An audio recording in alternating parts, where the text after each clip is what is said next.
The Logan Power Show. Welcome, everybody. The Logan Power Show. Hey, everybody, welcome to the Logan Power Show. It's me, your host, Calvin Logan.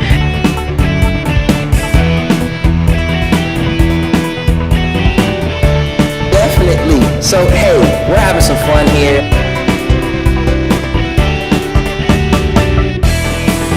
My name is Calvin of the Logan Power Show. We nationwide, worldwide. We love y'all.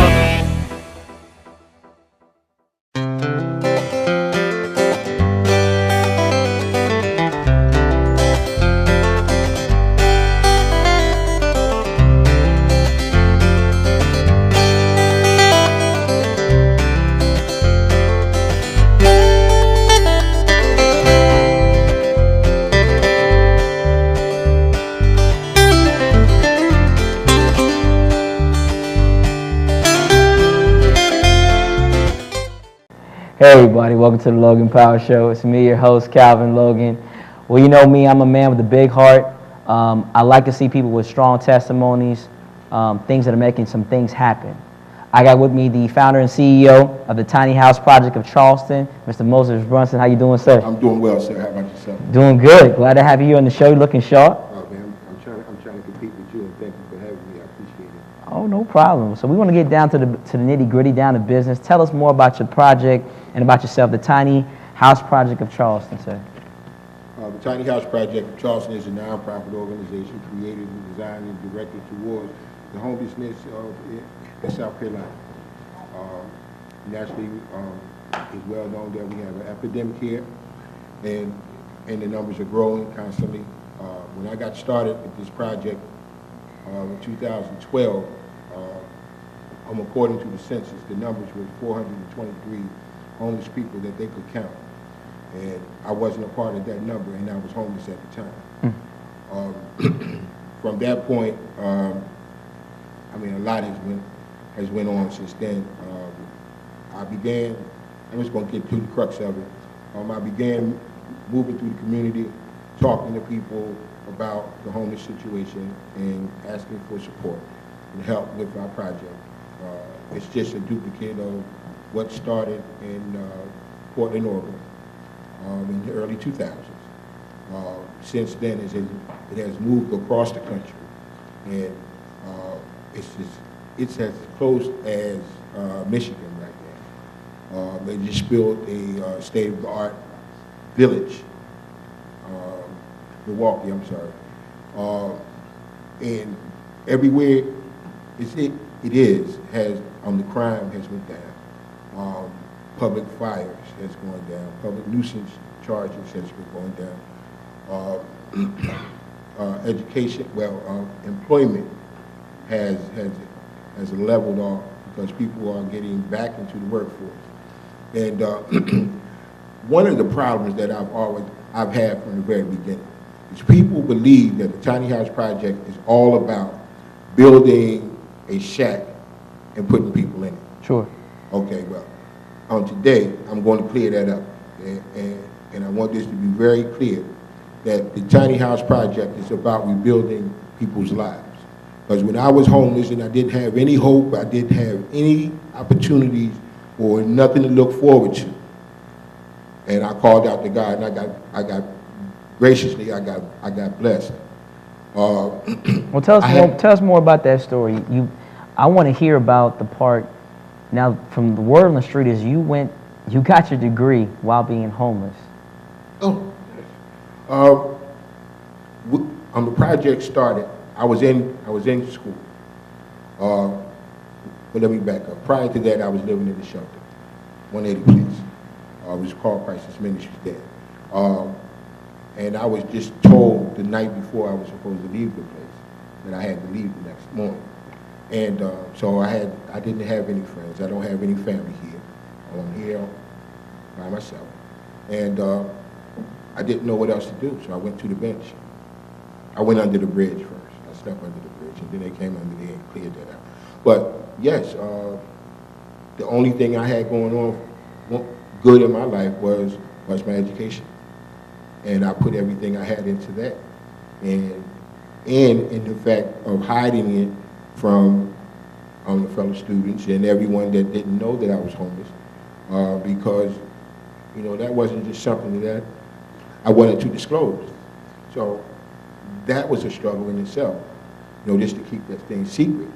And so I put everything I had into my education, and I pushed as hard as I could. And the younger students that was just coming straight out of high school, they weren't able to compete with me, and I'm twice their ages, most of them, and I got children older than many of the students that was in my classrooms.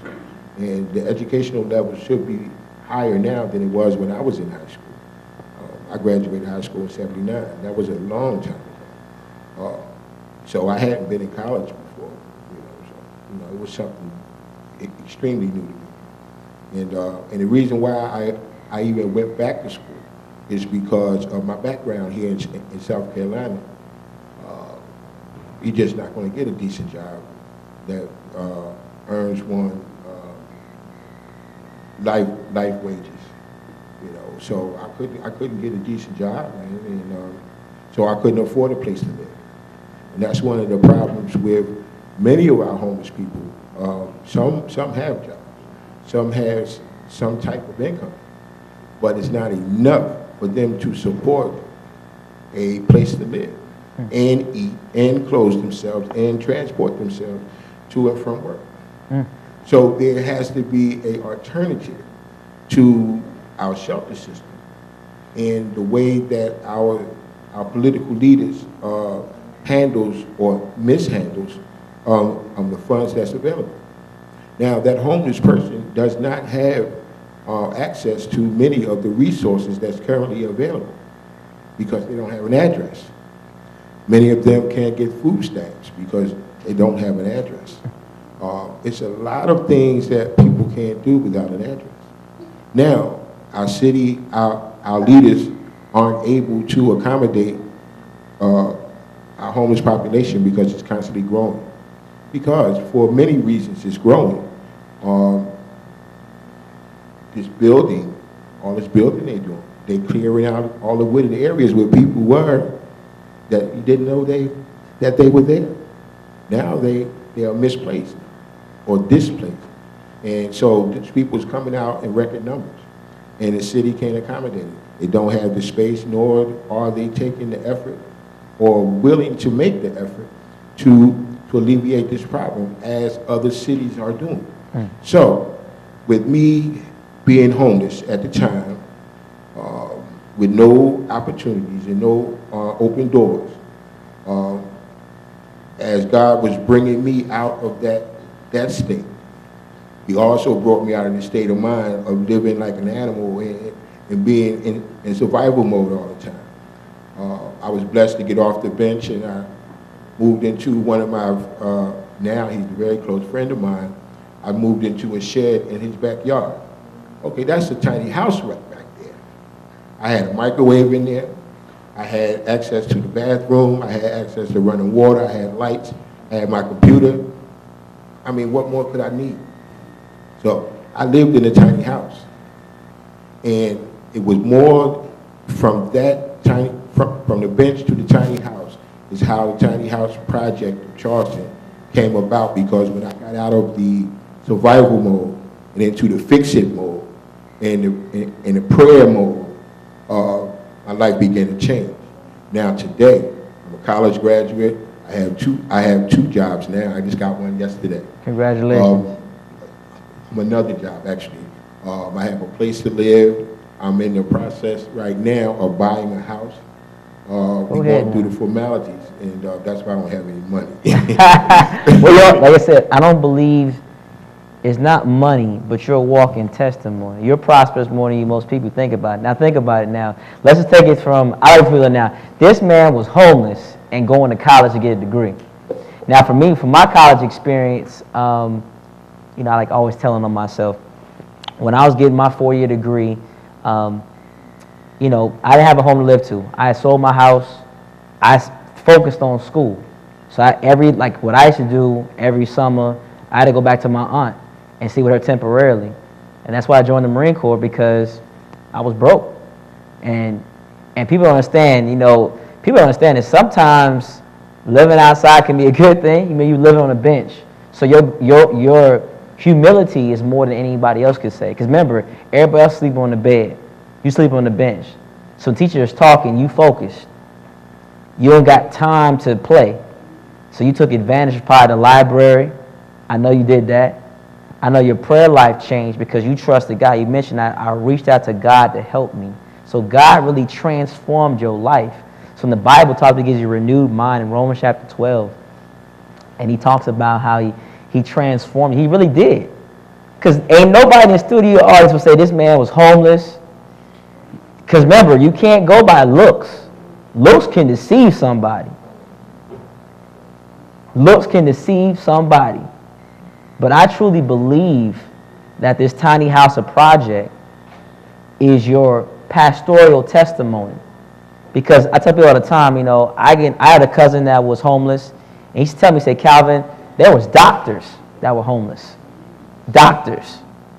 People, I remember he told me there was a lady who had a lot of money that she had for herself in her bank account. Her husband died, she had a life insurance policy, and she had over $250,000 in the bank account, but was living homeless because she had lost her way of life because her husband was everything. Actually, I totally agree with that because I know some people who are in high places today who were homeless in prison and drug addicts and alcoholics and all the things that people look down upon people for. Homeless people. Everyone thinks that just because a person is homeless means that he's a drug addict or he's an alcoholic or he's a mental patient or any of those negative adjectives, but the fact of the matter is any of us could be that at any given time because many of the people here in the audience could be 1 or 2 paychecks away from calling me for the tiny house project. And I would be blessed to be in position to be there for the next person that needs us. Gotcha. But the only way that can happen is for the people in the audience and in the sound of my voice to give a little. I'm not saying go home and empty your bank accounts or sell your house and your cars or neglect your children, but sacrifice a cup of coffee at Starbucks once or twice a month. And that could take a person from the bench to the shed in the backyard, to possibly a job interview, or it might be a new shirt, it might be a piece of bread, it could be anything to help another person. Because when I was there for a long time, there was nobody there to help me because they didn't know. But when I opened my mouth and I shared the fact that I was homeless, the school was shocked, and all the people who I socialized with in the streets, they see me dressed like this, and I was barely getting my clothes ironed. I was barely keeping my clothes clean. But people came in my life, like Pastor Dixon was our next senator, by the way. Shout out to Pastor Dixon, running for Senator of South Carolina. He walked into my life, man, and he gave me a good word. He pointed me in that direction. And him and other people. Sure. Our next congressman, he done the same. He gave me a good word. He gave me a direction. He guided me to another thing, another step. And this is how the whole my progressive system worked, because this one did something, that one did something, and God just blessed me to recognize it, be able to identify it, and move on. Yes, amen. So for those that are watching, tell us more how they can get in contact with you, how they can help you out with your project. On the Tiny House Project is on Facebook. We have a website, HPT, THC, Charleston, WordPress.com. My website, my email address is mosesbrunson@yahoo.com. It's real simple. And my phone number is 843-607-3762. 364, I'm sorry. And also, one of my sister groups or organizations that I work with is People to People. Gotcha. And you can also contact us evangelist Michelle Felder, and her number's on our website as well. So Okay. we have quite a few ways to contact me, and if you feel the need or have the desire, you can also write a check or send a money order to P.O. Box 20203, Charleston, South Carolina 29403. Okay. And your donations will be deeply appreciated, not only by me, but the persons or the people that you help. Well, it's a pleasure having you here in the show, sir. I know the studio audience is excited to have a testimony, a walking testimony. And for those that are out there, you want to sow a seed, definitely the information be available to you. You always want to bless those that are not knowing that they're being blessed. You ain't got to put on Facebook, I gave $5 or $10. If you say you see the information, contact him, flood his doors, give him a call, say, hey, I'm here. I'm here to help. Sometimes you may not have the money, but you got the time or you got the resource. Maybe you got something at the house. Maybe it's a can of peas that you ain't had in a minute. So you got a plethora of it. You can donate something. That T-shirt that is clean. I'm not talking T-shirt that's torn and wore out. I'm talking about a T-shirt that is clean and that you can't wear anymore. Yeah, that's right. The T-shirt that you say you was at a size 28, you jumped to 32, and you're trying to say, I'm going to get back together. I know it's going to be, Lord, you're going to make it happen. Stop it. It's a process. If you don't got it, give it to somebody else. Trust me, my wife tells me all the time, get rid of that suit. That suit ain't looking too tight. So I remember I sold my stuff, gave my stuff away, donated it, because you never know how you can impact somebody. But that's all the time I got. My name is Calvin Logan with the Logan Power Show, nationwide, worldwide. One thing, let somebody know, let people know more about yourself, Mr. Moses. Well, it's not about me. It's about the Tiny House Project. Well, it's about a story that I read in the Bible. It was about this woman, and she had her and her son, and she only had enough meal and flour for one more meal. And Jesus came along, and he asked for some, and she hesitated, but she gave it to him. And from that day to this one, her flour never ran out, nor has her oil ran out. So just because you give doesn't mean you're going to be less than. For those that he's talking about in the 2 Kings, the prophet Elijah, in regards to when the prophet came and the lady said, she had something to drink, but he asked her for a piece of cake first. And he said, give me cake first. And then when she did that, her whole household was full. But then her son had died, and the prophet had brought her into the room, and that son came back to life again. So that's what he's talking about. That you never know who you got coming into your home, whoever you may in contact with. You want to bless those. But hey, I told you I can have you here all day long. My name is Calvin Logan, the Logan Power Show. Nationwide, worldwide, we love y'all. We appreciate you. We'll see you on next week.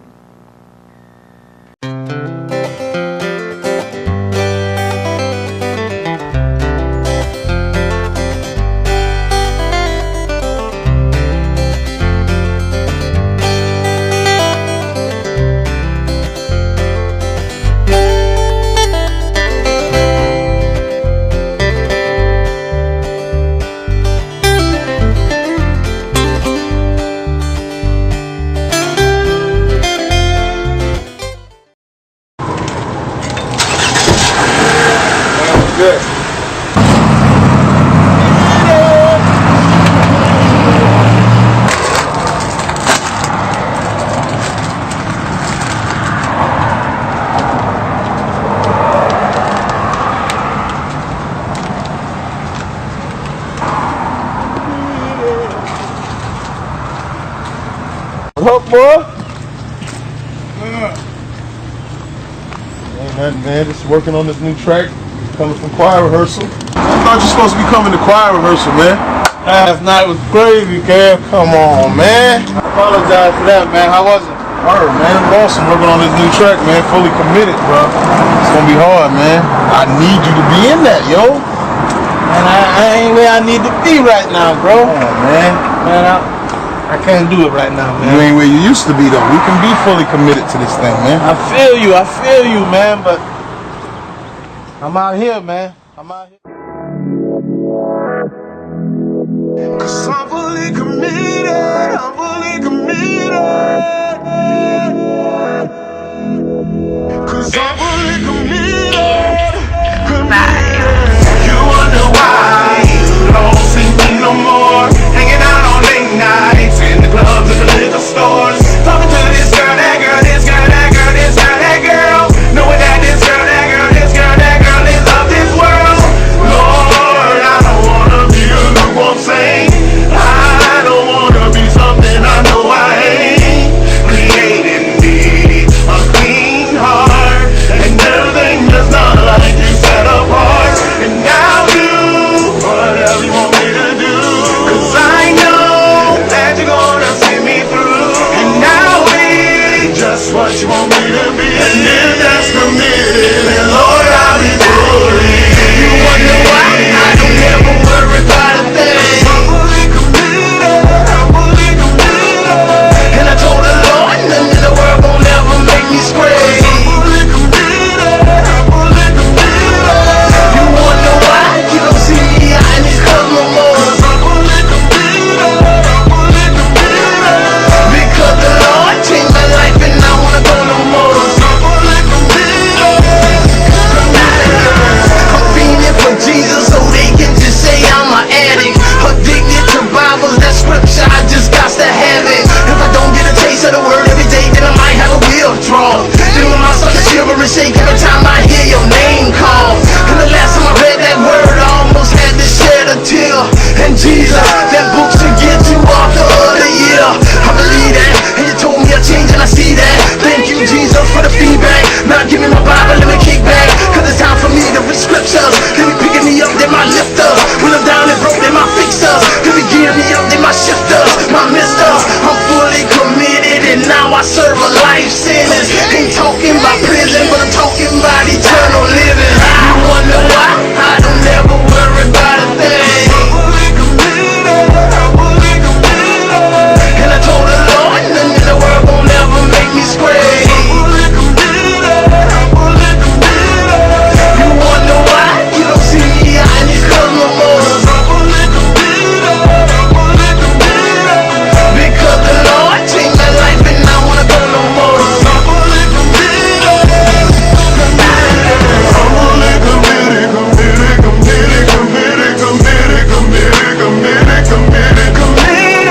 I'm fully committed, committed, committed, committed, committed, committed, committed, committed, committed.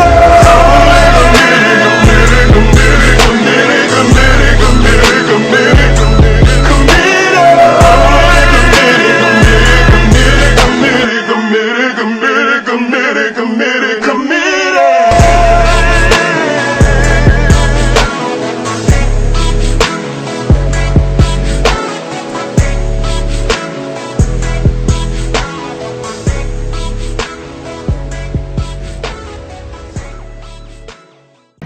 Jam Vibes Radio, the jazzful connection for all the people, playing your favorite music and talk 24